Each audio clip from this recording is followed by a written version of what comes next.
سلامونه ستړي مشه وخت مو په خیر پام وکړئ د اران ټي وي یوټیوب چینل څخه د نن ورځې درې تازه لنډو مهمو خبرونو ته شمالي وزیرستان کې د پاکستاني پوځیانو پر بویا کنډک سرتیری برید شوی دی.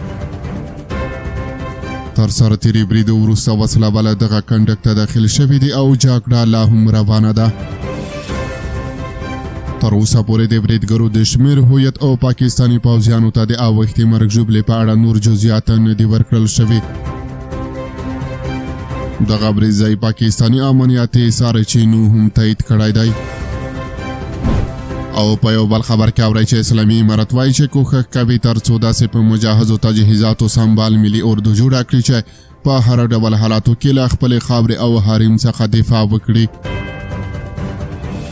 د افغانستان د وسلوال پوځو لوی درې سیسکاري فصیح الدین فطرت د هیواد له سیاسي او نظامي چارو شنونکو سره د همغږۍ په غونډه کې ویلي دي چې هڅه کوي یوه داسې مجهزه او په عصري وسلو سمبال ملي اردو جوړه کړي چې په هر ډول حالاتو کې له خپل حریم او خاورې څخه د دفاع وړتیا ولري.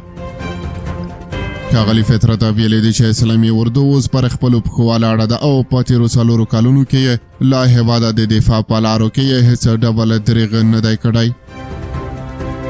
د افغانستان د وسلوال پوځ لوی درسي زیاته کړه هر څوک چې افغانستان ته په بد نظر وګوري ملي اردو به په پوره زړورتیا سره ځواب ورکوي. د نوموړي په خبره ګاونډیانو ته هم دغه ثابته شوه چې څوک پر افغانستان یو ګزار وکړي نو دوی به سل چنده ځواب ورکړي.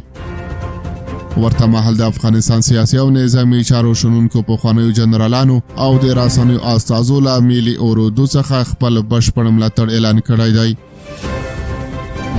او وروستی خبر دا چې د هندوستان په مرسته به افغان بازارونو کې په هیڅ ډول درملو کې کمای محسوس نشي.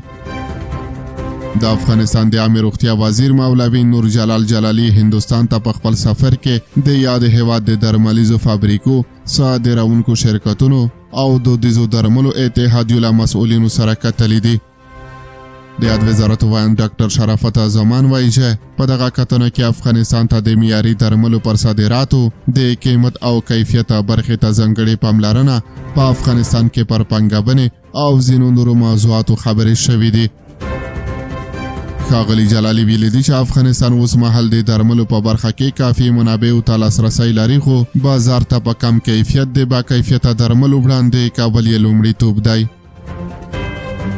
ورته مهال د هندوستان د درملیزو اتحادیو مسؤلینو د درملو د کیفیت او قیمت په برخه کې ډاډ ورکړی دی او ویلي دي چې په اوس وخت کې به د افغانستان مارکیټ کې د درملو هیڅ راز کمی نه رامنځته کیږي.